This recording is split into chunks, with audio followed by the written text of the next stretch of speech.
You are listening to This is Oklahoma, hosted by Mike Hearn, telling stories of Oklahomans and those that have made it their home. Before we get into today's episode, I want to tell you a little bit about our current sponsors, the Oklahoma Hall of Fame. As you well know, if you've been following This is Oklahoma, they've been a huge part of this podcast. So this podcast is presented by the Oklahoma Hall of Fame, telling an Oklahoma story through its people since 1927. For more information on the Hall of Fame, go to www.oklahomahof.com and follow them on Instagram for daily updates at oklahomahof. Also, for the podcast, a new sponsor, RCB Bank. The home market is booming and RCB Bank is here for you. If you're in the market to buy a home, a mortgage pre-qualification will make the process much easier. Talk to one of our mortgage professionals today. RCB Bank, that's my bank. With approved credit, terms and restrictions apply. Member FDIC, equal housing lender, RCB Bank, NMLS 798151. What's up, guys? Welcome back to another episode of This is Oklahoma. Mike Hearn here, your host, back with another episode down at the Bedford studio today to talk about this cool project that Jacoby, my guess, is kind of part of, and dive into all the meaning behind it. But man, thanks for coming down. I'm excited to hear about it. I know there's a lot of meaning behind this. Kind of doing a little bit of research and learning the backstory. But before we do, tell us a little bit about yourself and kind of who you are, what you do, and where you live. Well, first off, Mike, thanks for letting me come in here, man. Yeah, of course. I really do appreciate this. Hopefully this is a lot of fun for me, but I was very looking forward to coming here. Good. My name is Jacoby Gonzales. I've lived here in the city going on, I'd say around like 10 years, or roughly. The Penny Project, what we do is we provide families who are obviously who can't purchase one of these socks, because one of these socks alone goes for about $300 to $350. So they're a little pricey. Yeah. But what we do is we have those families reach out to us, and then we provide them with this cool little piece of technology that's called the Owlet Smart Sock. And what that sock does is it monitors the heart rhythm and the oxygen levels of the infant. Yeah. So that way, if the infant's ever choking or anything like that, it'll alert the parent. Right. And that way the parent has enough time to get to the child if they're choking, or get the child to wherever, the hospital for say, if they need to get them there. It'll give them enough time to get that done, or at least alert them and give the infant a fighting chance. Right. So those families, we reach out to them because this is a really cool piece of technology, like I said, and I feel that a lot of parents should, especially with newborns, should have one of these. Yeah. And just kind of give every infant a fighting chance. Right. With my daughter, she passed away back in 2016, and she actually passed away on Father's Day, which was my very first Father's Day. Wow. So June 19th of 2016. I woke up that morning. I was a brand new dad, a single dad. I was living with my mom at the time. I woke up that morning, rolled over and just saw that she was blue. Yeah. Instantly picked her up, didn't know what to do. I ran into my mom's room, and I had some of my other family members at the time that were there. But instantly, my aunt, she is a pharmacist, but she started CPR. And we called 911. And that was a really hard morning for me. No doubt. To go through all that, and it still kind of haunts me till this day. Yeah. But there is a lot of, I kind of try not to say it in this way, but there's good things that came about it. Right. Yeah. We started this nonprofit where we're giving families this cool device for free. Right. Well, we don't ask for anything other than a picture of the infant to put on our website. But right now you're fighting to make a change. Whereas if this didn't happen, you would just be going about your life. Yeah. Right? A lot of there's a lot of, especially new parents who don't. Who underestimate SIDS and stuff like that, and even when it does happen, there's no warning sign. Yeah, of course. There's no way of telling it's going to happen. But at least with having this on the infant when they're napping and sleeping, if something were to ever go wrong, God forbid, at least they would know, opposed to waking up and kind of finding their infant there the way I did. Yeah. So you've been here 10 years. What brought you to Oklahoma first? So my family and we lived in Kansas, liberal Kansas, very, very right-hand corner of the state. That's where you find all your wheat and, your smelly cows and, all that stuff like that out there. I actually moved up to Manhattan to go to K-State for about a year. Okay. Didn't like it. Ended up moving down to El Paso with my dad, and I lived there for about 5 years. My family from Liberal, they moved here just because of the fact, this is where the oil, this is where all that good, the market here was good for that. And so my stepdad at the time, he moved the family here. Yeah.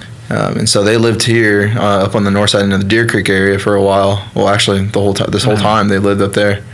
But when I lived in El Paso, I had nothing going there for me. So I just decided, I was like, man, I'm just going to go follow my family. Yeah. I know that Oklahoma City is a good area. It's a city. I grew up in a town of maybe 80,000 people. It's not small, but there's no activity there. Yeah, there's not much going on, is it? Yeah. So I moved here.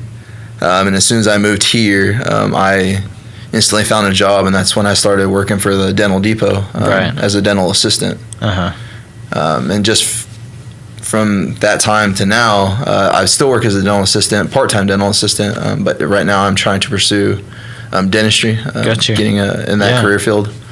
I just kind of I found some motivation and inspiration working as a dental assistant, especially having good mentors that I've worked with over the past few years at the Dental Depot, who have kind of showed me the ropes and the ways. I found it one of those to be an interesting profession to follow. No doubt. One where I would make a difference in my community, and one that I would also enjoy to also provide for my family. So it's something that I truly enjoy doing. Yeah, it's probably something you never thought you'd do.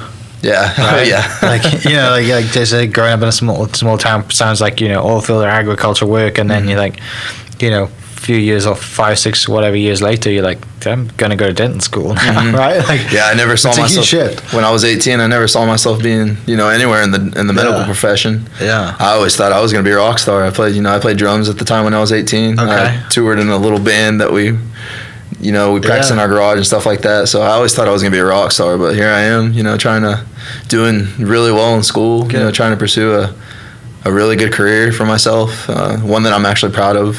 Right. Yeah. One that a lot of people are stand behind me on. I enjoy what I do now. I really do. That's awesome. And I love so many obviously podcasts. People have come on, and they tell their journey and like how they navigate and then how they end up where they are.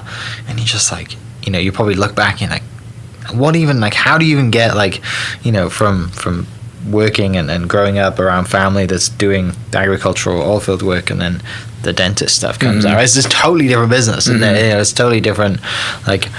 You're out grinding and really doing hard work in the oil field and manual labor stuff, or you're kind of holding a dental tool to someone's face. It definitely motivates you when you grow up in a family who, struggles all their life working from paycheck to paycheck, living off that paycheck to paycheck, and it's just one of those things where I want to change. Right. I don't want to follow that same route that my mom or my dad followed. Especially having my own kids now. Yeah. That's something I want to instill in them is working hard and actually putting yourself towards your education. Gotcha. And, actually trying to reach beyond what you think your limitations are. Yeah. I know my first 2 years in college, I struggled. I hated chemistry. Yeah. I didn't understand the lick of math. And now, I'm teaching people physics and understanding, the molecular biology and chemistry and all that good stuff. So it's a good feeling, especially when it's something that when I was younger, I didn't understand. Right. And now I'm actually sitting there from 8 to 5, actually studying, really studying, and to actually put yourself and your mind to it. Once you find a really good routine to follow, it works out for you really, really well. Yeah, it's and being like I said, being a role model to kids now, and because every father obviously wants to provide for their child, but also give them every opportunity that they can. But you're also showing them that with hard work you can pretty much do anything you want, right? But you've got to get past that mental limitation of that's half the battle, isn't it? It's like if you can, I think there's a guy out there who says like we're at like 40% of our mind, whereas like if you push beyond that, there's another 60% to go. But it's our mental capacity that kind of holds us back, and the doubt and the fear that says no, we can't do that, and then why it's a risk or whatever. So it's cool for you to be that person to family and kids and stuff, because like. And I'm not saying that like for you probably didn't have like you had those role models growing up, right? But they were probably always going to be doing the same thing. Mm-hmm. So if you hadn't changed or tried to be something different, you would probably be doing the same thing as family, right? Yeah, definitely overcoming the doubt, just in yourself, right? Finding, there's a lot of people that go all their lives. Finding a job, and they work the 8 to 5 and they hate it. Yeah. Yeah. A lot of them, and going back to school in itself is hard to do, especially when you have kids. Yeah. You have to find a way to balance that life, or the life at home, and then also applying yourself to studying. Right. And the way I've played a lot, I've experimented a lot with my studying. Mm-hmm. But I found a really good routine for myself, like when I am in school, which is about to start in 2 weeks. Yeah. I study for an hour to an hour and a half, and then I'll take a 20 to 30 minute break to kind of wrestle around with my kiddos, or go outside for a little bit. Yeah. And then I'll and I always set a timer. I'm very strict on my routine throughout the day. Yeah. But I follow that routine, and I've noticed that even the last 2 semesters that my grades have greatly improved. I've retained a lot more information. There's people that think like, I have to study for 10 straight hours and I'll do really well. It's not as easy as it sounds, and it doesn't work the way people think it's going to work out. Yeah. But I've found that giving myself a break, and not getting into that tunnel vision where you're looking at the screen and you're getting, you're just looking at it and not really. Yeah, you're not engaged. Yeah, you're not retaining all the information, but you're just looking and you're reading, and you don't even know what you're reading at that point. But like I've said, I've found a good routine that works for me, and it may work for some most others. Hopefully they take my advice and they try it out. But you for stick me, to that routine because it works, right? Like now it works. Obviously, you've gone through the trial process to get there, but it's amazing that routine is not doesn't have to be studying, right? It could be diet, eating, working out, like studying. Anything, which is really cool to stick to that, and also like be strict with yourself, right? And be like, commit to it, and be like, no, this is from this time I do this. Yeah, and it's also great knowing you're planning too, right? Because like I know what I'm going to be doing. There's nothing worse than like opening up a book and being like, I'll just like do this today. But I was not good at school. I say that I passed, but I was not I did enough to pass. I was not excelling at anything other than sports. Tell me about the music stuff. So, like what I do for hobby. Yeah, like how where do when do you pick up the first instrument? Where does that come into your life? So I've always kind of growing up, my mom was really big on Michael Jackson. Okay. So I think that's where I picked up my dance moves from, the hip thrust and all that good stuff. That's definitely where I picked that up. But when I was young, I still look back at Christmas photos. My mom had bought me my first, I guess like a starter drum kit. And eventually I ended up poking holes in the drum heads and all stuff like that. But as time went on and I got into intermediate school, I ended up getting into the band at my elementary school, and I was part of the percussion. But I had a little xylophone and a little practice pad that I bought. Yeah. And then as I made my way up to high school, I jumped into the drum line, and I stuck to strictly the snare drum. I was the lead snare for Liberal High School at the time. And then as I got to college, I was never good at the drum set. I tried jazz band when I was in high school, but working your two hands and the right foot, I wasn't that coordinated at the time.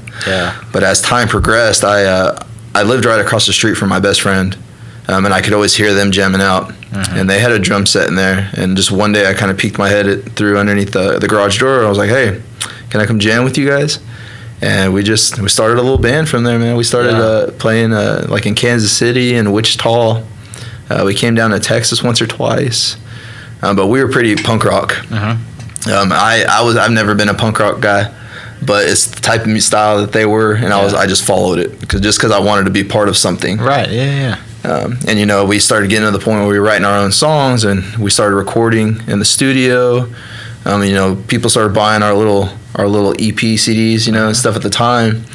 And I was like, yes, one day we're gonna be big. We're gonna be awesome. We're gonna be at the Warped Tour, playing on the main stage. And just everybody started getting really serious about their education, being in college, and so we split apart.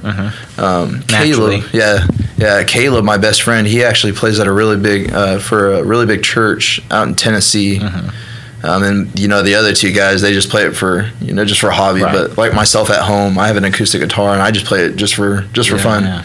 I sing at the top of my lungs. I play guitar all day long. I'm starting to pick up the blues a little bit. I'm starting to enjoy that a lot. I listen to. I mean, something you can listen to all day, isn't it? And it's not like headbanging punk rock stuff, or it's not like too slow, but it's enough. I taught myself how to play Tennessee whiskey. Okay. Yeah. That's a little tough one to sing and play. Right. But I, as far as like performing for a live audience, I don't have enough confidence in myself, especially in my voice. Sure. To get in front of a live audience and play. Although there were times where I was like, man, I should just take my guitar and a little bucket and go stand out in the corner downtown somewhere. That takes some serious balls to do that stuff. Every time I see someone do that, I'm like you clearly got, you're a lot of, and so for the most part, some of the people aren't doing it for money. They're just doing it because they want experience of playing in front of people.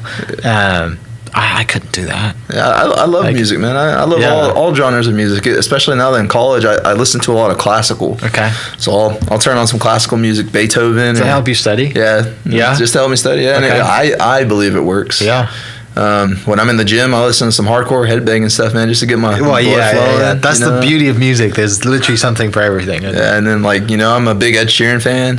Right now, I knew there's a reason I wore the shirt today. So I'm a really big fan of his. I think a lot of his music is very poppy. Yeah. He's all over the place. He's a good artist. And his music's really catchy. Yeah, very. And he writes a lot of people's songs too, and most people don't know what songs he writes because he's not the one singing them all the time. Yeah, they say it's very hard to work with him. In the studio for other artists to work with him because he's written all his songs for himself and not for for somebody else to come in and jump on a song with him. Yeah. But I did like Ed Sheeran. I proposed to my wife playing one of his songs. I was too shaky at the time, but I get that. Got through halfway of the song. She said yes. That's all right. Yeah. we have 3 lovely kids. Yeah. But yeah, man, I've always had a love for music. Like I said, I may not be good, I may not be the best singer, but it's one of my hobbies that I definitely enjoy. That I can just pick up my guitar, especially like right out of my pajamas, early in the morning, and just start playing.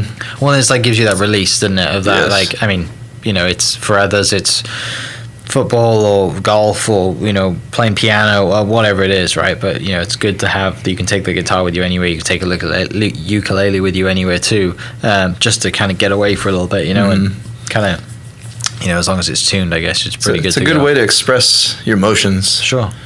On a good day, I'll be playing my headbanging stuff, and my kids, both of the twins are. Hopefully they play music when they get older. I think one of them picks up the guitar and he loves it. But it's a good way to express emotions. Especially like when Father's Day rolls around, I always play this one song. It's called "One Man Drinking Games" by Mayday Parade. That's a song I actually used to play for Penelope. When I had her, and I played that for her quite often. But usually on Father's Day, what I'll do is I'll pick up my guitar and I'll play that song. Or I'll take it out to the cemetery with me when I go out there and visit her early in the morning on that specific day. But yeah, it's a really good way to express emotions when you're feeling sad or, just when you need a moment to cry. Hey, we need it. Yeah. We all need it. I'm not afraid to say it. I am the emotional one in my family, and I get it from my mom. And it's gone are the days where like you never saw like your dad or uncle or any man in your family cry. Right? Like it is okay to do it now. I mean, it kind of feels weird saying that, but like, you know, you can't keep things pent up inside you because you probably do some damage if you do. Oh, absolutely. So obviously this terrible thing happens on Father's Day of all days, right? You got, you know, you got your whole family there. I can't imagine how difficult that is. But just chatting to you now, you know, there's like I said, things happen for a reason, and as bad as that is, there's a lot of good that's come from it. This foundation that you have now has come from it, with the giving out these socks, and how incredible a piece of technology that is. Tell me about the foundation and kind of like, you know, where kind of the start of it, and obviously the reason behind it is because of Penelope and not wanting this to happen to anyone else. But tell me about that kind of process of starting a foundation and just, you know, going through that stuff. So at first the idea came about obviously with her passing, but about a year later, I don't know, something about her passing kind of opened my eyes. It definitely made it, in a way, it kind of motivated me to want to do something with my life. I had promised myself that if I ever had kids again, that I would do something with myself. Right. Like I said, I didn't want to be with like my parents at home, where you're working from paycheck to paycheck. You're always worrying, because I saw that in my mother's past 2 relationships that money really caused some tension in the house. Especially with having 7 other brothers and sisters. You know, money. That was a lot of the reason why they fought. Right. But I wanted to pursue something with my life, and so, you know, that's another reason too why I started going back to school, because I wanted better. Yeah. But as working as a dental assistant out at the dental depot, I just had this idea. I was like, well, what I'll start doing is I'll put out a jar with the penny project on it, and hopefully people will just start dropping pennies and change in there. And then eventually that faded out as, you know, I put jars out front and it wasn't working. But that idea kind of faded out. And then this past Christmas, my wife gifted me the papers for the foundation. Yeah. And so that's how that got started. It was kind of a tedious process, but she ended up making enough connections through realty that she had she knew some friends who were like, oh, I'll type up the papers for you. You don't have to pay me or anything. Just let me know what you want to do. And so she presented that gift to me this past Christmas, and then from there on out, just the day of, I was like, well, here's what we're gonna start doing. These are the type of people we're gonna reach out to. Well, hopefully we'll get enough donations to purchase like 5 of these, and then we'll start from there. Hopefully, you know, we'll just keep them in rotation. And so we got the foundation going.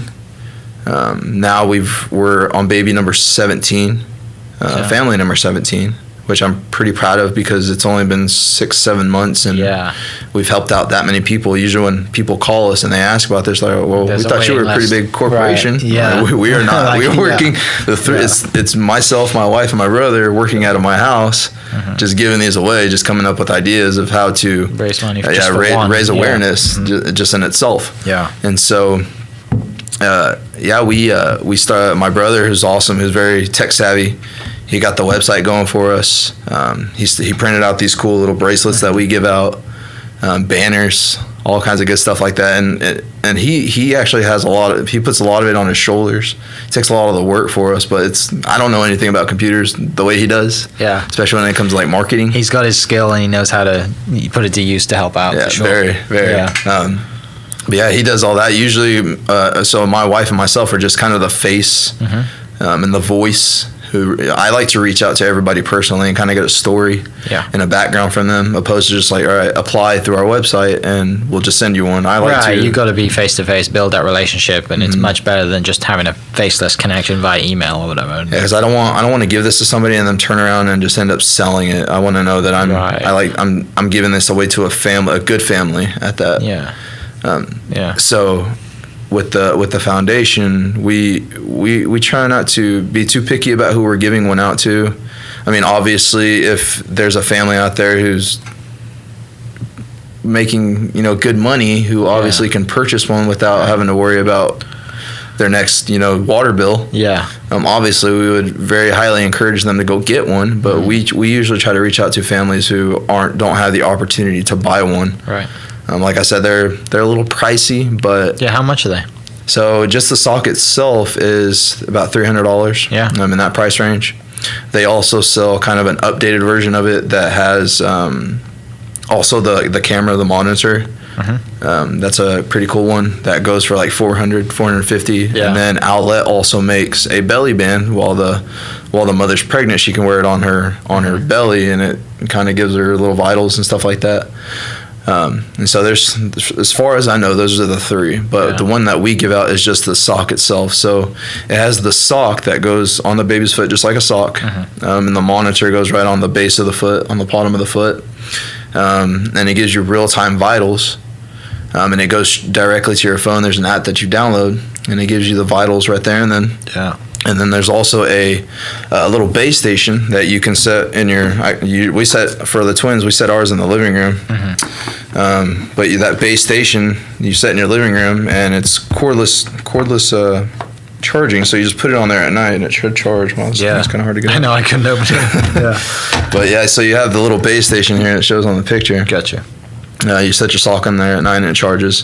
But what happens is it gives you different colors on that ring around the base station.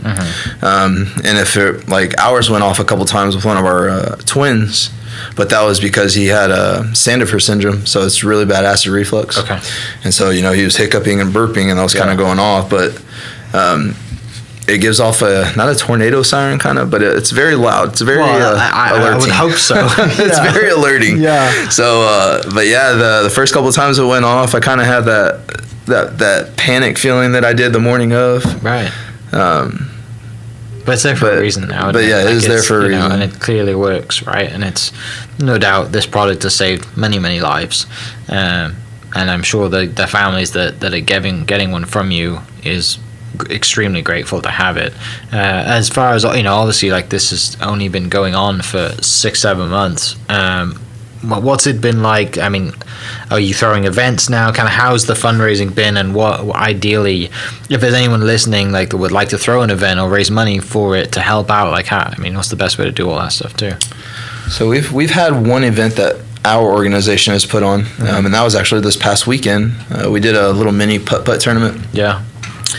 We did it out at JR's Pub and Grill.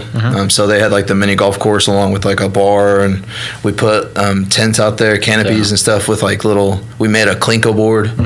We did the ducks in the pool and dart boards, or pop the balloons and stuff like that. We just we want most of our events to be very family friendly. We are reaching out to kids, so we don't just want adults being there. We also want children to have fun at our events. But the event turned out really well. It was hot, but for the most part it turned out very very good in our favor. As far as raising money, a lot of people feel it touches a very soft spot in their heart, because a lot of the people that have heard about us or reached out to us have had an experience close to something like this. So those are usually the people who are very quick to donate to our organization, without even having to show up to an event or receive anything from us. But I know that there's a lot of families that have a history and stuff like that who, like I said, this touches a very soft spot in their heart, and are willing to give to an organization who's just also giving, for just a couple dollars. Right. And with what we have with Owlet, we have, we have a deal with them where if we buy one sock, they'll give us 2 socks for the price of just that one. Great. So we're receiving 3 for every one that we buy. That's amazing. And so that's good on us, because we have. Well, yeah, because you get to serve more families. Yeah. And, that's amazing for them to even want to do that and be a part of it. And that's really cool. Yeah, for anybody out there who's trying to throw an event and raise money and awareness, our first gig this past weekend, it didn't turn out as well as we had hoped. We did see faces, but it didn't turn out as well as we had hoped. But don't give up thinking that, of course, that's how it's going to always be, because we are a new foundation. Yeah. Well, you also work full time. Yeah, study full time. Yeah, that too. But also, don't give up, because we are a new foundation. Not as many people as you think have heard about you. Although we have the Facebook likes, not a lot of people know what we do. Facebook is probably our number one marketing tool that we use. But I like to get on there and create a lot of videos to inform people, but to also inform them of events that we're having.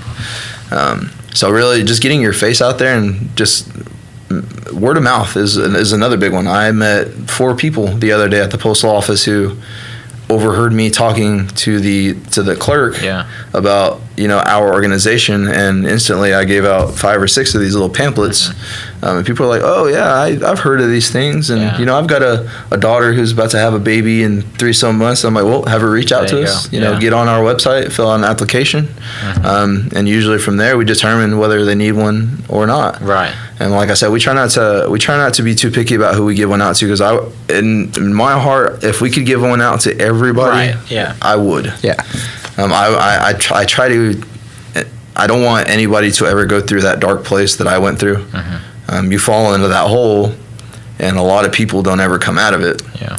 And I was blessed enough that I did crawl up out of that hole, and I saw, and I looked forward, I looked ahead, I continued to pursue life. I didn't give up on it. Yeah. Continue to better yourself too, and now provide for the girl, the twins, and you see your 3 little kids now, and like you said, it could have gone the total opposite direction, and there could be no foundation, and it could have been total destruction, like many examples of people that have gone through such a horrific thing like this. Like, I can't imagine how bad that was. Like, but now you have this foundation, you're striving to provide for your family, to change kind of like the lifestyle that your generation family has had in the past around money and going down the dental route and studying. That's a role model. You're now a role model for your kids, your wife, and everyone else, that's pretty incredible, man. Yeah, I appreciate that, man. Thank you. Yeah, and I know I haven't been through anything nowhere near what you've been through, but it is awesome to see you talk like this about it. Like, there's so much, there's so much passion in your voice about the change that you have, but not even just this. It's so much passion in about like it's as if you've been given a second chance, right? Yeah. Oh, absolutely. I'm not going to waste the days that I'm on this planet for, right? And that's what I love to see, because it's like we said earlier, you never thought that you'd be a dental assistant, never thought you'd be going to dental school. Like, wasn't even anywhere possible in the growing up or anywhere near who you were in that time of your life. But things happen, and now I'm sure in a few years you'll be finding a place to do your I know nothing about dental school, clearly, but you'll be finding a place, and you'll have a practice, and like you'll be changing lives and making people have pearly white teeth. Yeah, I got to fix my own smile. So yeah, man. Somewhere along the line, man, I told myself that I wanted to be somebody. Yeah. I also, I came to find my faith. And whoever you believe in it, and truly believe. If you say you believe, truly believe it. Yeah. I believe in God. I believe there's a heaven. I believe there's a hell. I believe that one day, after my time is over here, that I will see my family and my daughter again. Yeah. And so I find comfort in that. But I also know that I have 3 other kiddos at home who do depend on me. That I can't just give up. If I give up, I'm giving up on them. Right. And so really what kept me going and putting one foot in front of the other was my kiddos. I love my kiddos to death. I would do anything for those kids. Even talking about it kind of makes me want to cry a little bit. Yeah, of course. No doubt. Yeah. But yeah, man, if it weren't for my wife and kids, I don't think that I would be where I'm at today, or be the person that I am. And so that's why I try really hard, because I feel like if I fail, I'm failing them. And that's why I'm really hard on myself about getting through school. I don't know if I fear failure, Going backwards. just going backwards. Like I hope, I hope I end up getting into dental school. There's some stuff on my not my own personal record, but educational record that like my GPA, for instance. I'm like, oh man, well, it's not good enough to get in. I worry about that, but I every day that I'm studying and I'm sitting there at the table, especially with the pandemic this past year or two, I got to sit at home and whenever I was getting stuck in a tough spot, and I'd look up and I'm like, I'm doing this for my kiddos, so I gotta keep going. Yeah. I got to keep going. That's awesome. And even though it was chaotic, because I have my twins are 3. We don't have the biggest home. Everybody kind of they're all pulled towards the living room for some reason, which is like it's the one room that echoes. Study spot. Yeah. And so I'm like sitting there in this chaos, and I'm trying to think, and I've got Edgar Poe and stuff like that on the YouTube playing up there. Yeah. Like, I don't know if I'm becoming like a serial killer or if this has helped me in any way. But I see my kids and I look at my wife, and the number one reason why I'm doing this is definitely for them, and I come in second. That's awesome. Yeah, and it's just because I want to be able to fend for my family, man. I want to be able to have a boat. I don't want to be wealthy and have like a big house. I want 2 acres. With a 3-bedroom home, 4-bedroom home, with like a 4-wheeler and a boat in the backyard. Yeah, and maybe like 1 practice pitching green in the front for my golf clubs, and that's it. I'm not asking for a whole lot. I just want to be happy. No doubt. To that point, with the foundation, then where can people reach out? What's the website, social media stuff? You mentioned Facebook's obviously the big spot.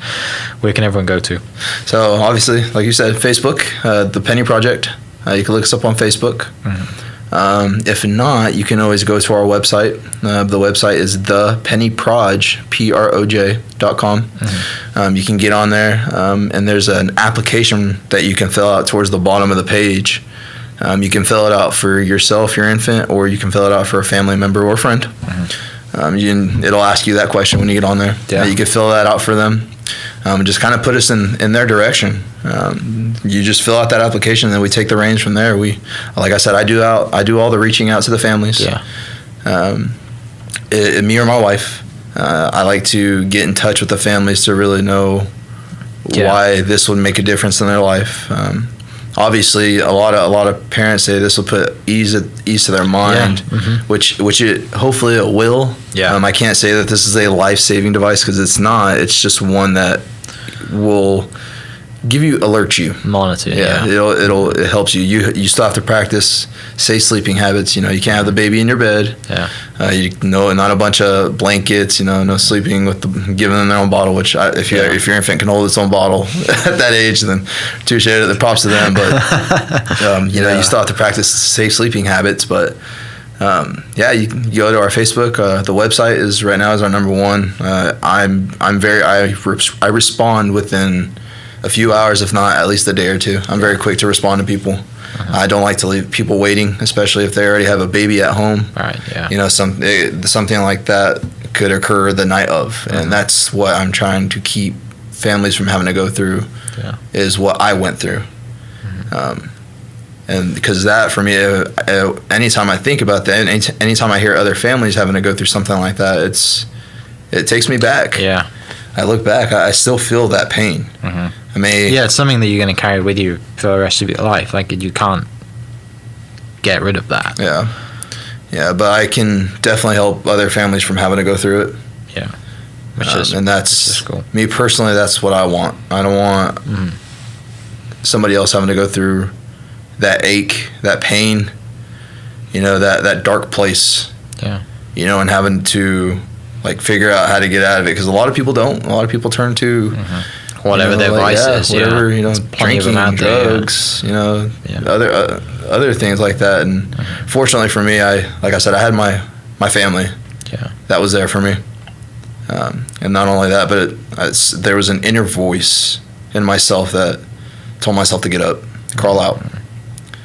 And so thankfully I did. I'm very happy, and that's why I wanted to do something like this, because I didn't want her memory just to fade. I didn't want her to pass away in vain. Yeah. I wanted to do something for her, because if it weren't for Penelope, I wouldn't be who I am today. And there wouldn't be 17 families counting. Yeah. Getting these devices and stuff. Yeah, we're hoping we can get to 50 by the end of the year. And that's a big jump between now and December, but it's doable. We just need enough people to reach out to us, and like I said, we take the reins from there. Yeah. Take it all from there. You don't have to worry about a single cost. The only thing that we ask in return is that after the baby's a year and a couple months old, you return the sock to us, so that way we can gift it again to another family, and keep these going in rotation. Yeah. But yeah, they don't have to worry about a single cost. We pay for all the mailing, all the UPS fines, stuff like that. But yeah, we just give them away. We just want every infant to have a fighting chance, and that's what matters. No doubt. Well, man, thanks so much for coming down and sharing the story. I know it's not easy, but the things you're doing, changing lives and just giving these items away, like, it's powerful stuff. Thanks, man. And I'm sure there's people listening that are tearing up, thinking about kids of their own, going through all that stuff, and kind of going through it as well. So for people listening, I'll post the links to the Facebook page, the website, down below, if you feel the need to reach out, to want to help out, to raise some money, add this foundation to the list of causes that you give to, because it's clearly worth it. And these items for some people are very expensive, but for others they're not. And if you have some disposable income, then reach out and donate a little bit, and change a family's life. So for everyone listening, we really appreciate you, and we will catch you next episode. Cheers. The home market is booming, and RCB Bank is here for you. If you're in the market to buy a home, a mortgage pre-qualification will make the process much easier. Talk to one of our mortgage professionals today. RCB Bank, that's my bank. With approved credit, terms and restrictions apply. Member FDIC, equal housing lender. RCB Bank, NMLS 798151. This podcast is presented by the Oklahoma Hall of Fame, telling Oklahoma's story through its people since 1927. For more information on the Hall of Fame, go to www.oklahomahof.com and follow them on Instagram for daily updates at OklahomaHOF. Also, huge shout out to RCB Bank for jumping on board to be a sponsor. Thank you for listening. We are inspired by those around us and hope that you are too. Make sure you subscribe to this podcast on your favorite podcast platform and leave us a review so we can keep telling your stories. For more great Oklahoma content, follow This Is Oklahoma on Facebook and Instagram.